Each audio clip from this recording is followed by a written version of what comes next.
pada slide saya akan membahas mengenai hal-hal apa saja yang harus kita kerjakan untuk meningkatkan karakter kita yang tadinya tidak baik menuju ke arah yang lebih baik. Perlu kita menyadari bahwa setiap orang itu tidak ada yang sempurna, karena kesempurnaan hanya kita dapat di dalam Tuhan Yesus. Setiap kita pasti punya yang namanya kelebihan dan kekurangan, dan kita nggak bisa pungkiri itu. Kita nggak bisa terima hanya yang lebih-lebihnya saja, dan kita tolak kekurangannya. Nggak mungkin seperti itu. Karena itulah yang namanya satu paket. Ada kelebihan, pasti ada juga kekurangan. Nah, perlunya untuk setiap kita mengerjakan apa yang menjadi kelemahan kita tingkatkan untuk menjadi ke arah yang lebih baik lagi. Nah, dalam buku John Maxwell ini menyatakan ada 4 langkah yang harus kita kerjakan untuk meningkatkan karakter kita ke arah yang lebih baik. Yang pertama yang harus dikerjakan yaitu kita harus mencari celah-celah dalam kepribadian kita. Setelah itu kita temukan,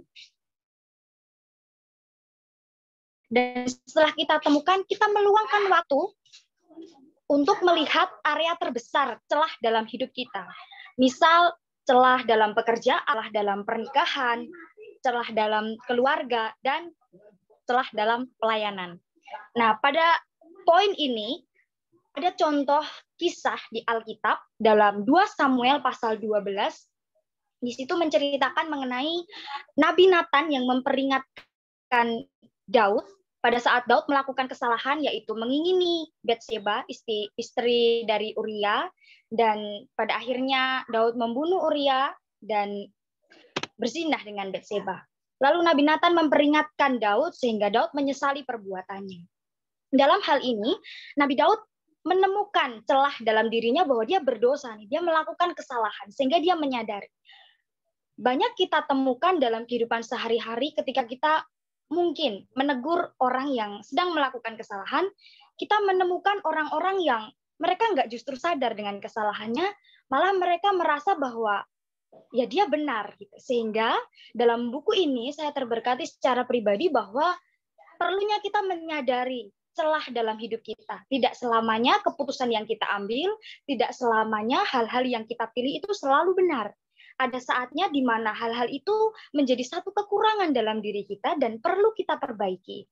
Oleh sebab itu, perlunya kita menerima saran dari orang lain, sama seperti Daud yang menerima saran dari Nabi Nathan, sehingga ada pemulihan terjadi dalam hidupnya. Selanjutnya, di poin yang kedua, yang ditulis dalam buku John Maxwell ini, yaitu untuk meningkatkan karakter kita ke arah yang lebih baik, perlunya kita menyadari bahwa kelemahan kita harus diusahakan untuk berdamai dengan diri kita sendiri. Dengan begitu, kita tidak menyalahkan keadaan atas kelemahan yang kita miliki. Seringkali ketika kita telah menyadari kelemahan kita, ada saatnya kita merasa bahwa ya sudahlah, nggak perlu lagi untuk diusahakan. Nah, itu salah, karena perlunya kita setelah kita menyadari kelemahan, kita mengambil satu langkah untuk kita memperbaikinya. Sehingga terjadi pemulihan. Sehingga terjadi kita berdamai dengan diri kita, dengan kelemahan kita. Ada satu kisah yang saya ambil dari diri saya sendiri. Saya terlahir dari produk broken home. Ibu dan bapak saya pisah semenjak saya di usia kandungan 6 bulan, dan itu menyebabkan satu luka dalam diri saya. Ketika saya melihat teman-teman saya pada saat itu pulang sekolah, dijemput bapaknya, dijemput ibunya, saya merasa bahwa kenapa saya berbeda dengan mereka? Kenapa saya tidak sama dengan mereka? Hal itu menjadi satu pertanyaan dalam diri saya dan menimbulkan satu benak dalam diri saya bahwa saya berbeda. Saya nggak sama seperti mereka. Ada satu hal yang saya nggak miliki, yang saya nggak bisa temukan itu dalam keluarga saya. Singkat cerita, saya mengalami luka batin yang sangat serius dikarenakan pada saat SMA mama saya menikah kembali, dan itu menyebabkan satu luka yang benar-benar membuat saya terpukul, karena bagi saya tuh sudah kurang kasih sayang. Ketika saya melihat orang tua saya, mama saya terutama menikah lagi, itu jadi satu hal yang membuat saya ngerasa bahwa kenapa Tuhan kasih luka ini semakin berat. Padahal sebenarnya luka itu nggak berasal dari Tuhan. Tapi dalam mindset saya berpikir bahwa kenapa hal ini terjadi dalam hidup saya. Sehingga saya Mengalami jatuh bangun, jatuh bangun, jatuh bangun. Dalam luka itu saya semakin terperosot, dan sampai satu ketika saya merasa lelah dengan keadaan itu. Saya merasa capek, saya datang di hadapan Tuhan, dan puji Tuhan ada pemulihan yang terjadi melalui orang-orang luar biasa yang Tuhan kirim dalam hidup saya, memperingatkan saya secara pribadi. Dan di saat itu saya menyadari bahwa kasih Tuhan itu nggak akan pernah berakhir. Sekalipun keluarga saya, orang tua saya, mungkin keadaan saya tidak mendukung saya, tapi Tuhan tetap ada. Tapi Tuhan tetap mengasihi kita. Nah, dari hal itu saya mengambil langkah untuk tidak berfokus pada keadaan yang ada di depan saya. Saya mengambil langkah di mana saya harus pulih. Karena Tuhan mengasihi kita tanpa syarat. Sekalipun orang tua saya seperti ini, tapi Tuhan nggak pernah meninggalkan saya. Dan pada akhirnya saya bersyukur lewat kejadian itu Tuhan memulihkan hidup saya. Ada satu perubahan dalam diri saya bisa mengasihi mama saya bisa mengasihi bapak tiri saya, dan itu tidak mudah seiring berjalannya waktu. Dan ketika saya mencoba untuk bisa mengasihi itu rasanya sakit sekali, sulit. Tapi ketika kita mau serahkan semuanya sama Tuhan, setiap kelemahan kita, keterbatasan kita, percaya bahwa Tuhan pasti akan mampukan kita. Apapun kelemahan kita, apapun keterbatasan kita. Nah, selanjutnya masih dalam buku yang sama, di bagian ketiga, apa yang harus kita kerjakan untuk meningkatkan karakter kita ke arah yang lebih baik, yaitu kita harus mengawali perbaikan karakter kita, dimulai dari menghadapi kekurangan kita. Jangan sampai ketika kita sudah tahu kekurangan kita menghindar. Kita merasa bahwa semuanya akan baik-baik saja. Tidak. Justru kita harus mengusahakan itu, kita harus, kalau perlu kita meminta maaf, dan kita harus berurusan dengan konsekuensi yang harus kita tanggung.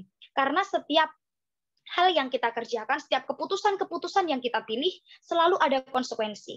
Selalu ada hal yang harus kita pertanggungjawabkan di hadapan Tuhan. Sama seperti kisah yang tadi saya ambil, yaitu kisah Nabi Nathan memperingatkan Daud pada saat Daud jatuh dalam dosa. Di sini Daud menyadari akan kesalahannya. Daud mengambil langkah untuk dia berurusan pribadi dengan Tuhan. Dia mengambil langkah untuk menerima kesalahannya, dia memohon ampun di hadapan Tuhan, sehingga terjadi pemulihan dalam dirinya. Sekalipun dia harus kehilangan anaknya yang hasil persetubuhan dengan Batseba, tapi itulah konsekuensinya. Dan selanjutnya, hal keempat yang perlu dikerjakan untuk membangun karakter ke arah yang lebih baik menurut Bu John Maxwell, yaitu kita harus membangun kembali setiap celah-celah yang ada. Membangun kembali di sini dalam artian memperbaiki setiap celah-celah yang ada. Kita tahu setiap kesalahan itu harus diperbaiki, tidak dibiarkan berlalu begitu saja, tetapi kita harus perbaiki. Karena setiap kesalahan yang kita tidak perbaiki akan menjadi bom waktu. Sepertinya tidak masalah di hari itu, tapi dia akan datang, di kehidupan yang akan datang, tinggal kita tunggu saja waktu itu meletus. Oleh sebab itu, mari setiap kita tidak lepas dari yang namanya kekurangan, keterbatasan.